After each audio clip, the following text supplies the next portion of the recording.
ఉన్న బంగారాన్ని విడిపించి ఆ రోజు ఆన్లైన్ రేటుకే మేము కొంటాం. Sharma gold company. ఆంధ్ర తెలంగాణ సరిహద్దు సమీపంలోని చింతూరు భద్రాచలం రహదారిపై కారుకు గుర్తు తెలియని వ్యక్తులు నిప్పు పెట్టారు. ఈ ఘటన అల్లూరి సీతారామరాజు జిల్లా చింతూరు పోలీస్ స్టేషన్ పరిధిలోని సిరివెళ్ల గ్రామంలో చోటు చేసుకుంది. ఈ దాడికి మావోయిస్టు సభ్యులే కారణమని మొదట పోలీసులు తెలిపారు. 6 ప్రయాణికులతో వెళ్తున్న కారును కొంతమంది వ్యక్తులు ఆపి అందరినీ బలవంతంగా బయటకొచ్చేలా చేశారు. అనంతరం దాడి చేసిన వ్యక్తులు కారులో కట్టెలు నింపి నిప్పంటించారు. వాహనం పూర్తిగా ధ్వంసమైంది.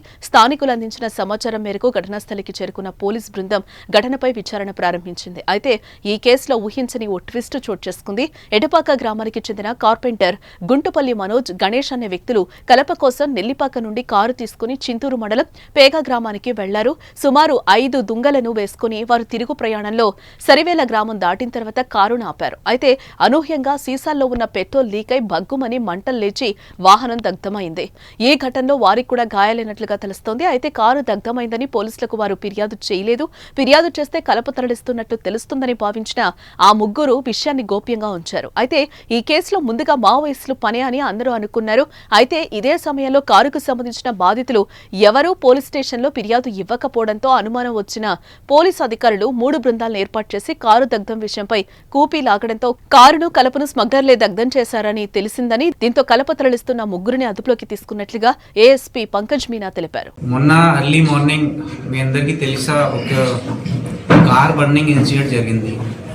ఆ కార్ బర్నింగ్ ఇన్సిడెంట్లో అందరూ డౌట్ చేశారు కి మావోయిస్ట్ చేశారు, ఇంకా వేరే వాళ్ళు చేశారు. సో దీని గురించి మేము 3 స్పెషల్ టీమ్ ఫామ్ చేసాము. సో ఫస్ట్ క్లారిఫికేషన్, ఈ ఇన్సిడెంట్లో మావోయిస్ట్ సంబంధం ఏం లేదు. మళ్ళీ రిపీట్ చేస్తున్నా, there is no involvement of Maoist in this case. యాక్చువల్గా ఏం జరిగింది, ఈ కేసులో 2 పర్సన్ ఎటపాక మండలం నుంచి ఫారెస్ట్ టీక్ వుడ్ దొంగతనం చేయడానికి పేగా వచ్చారు.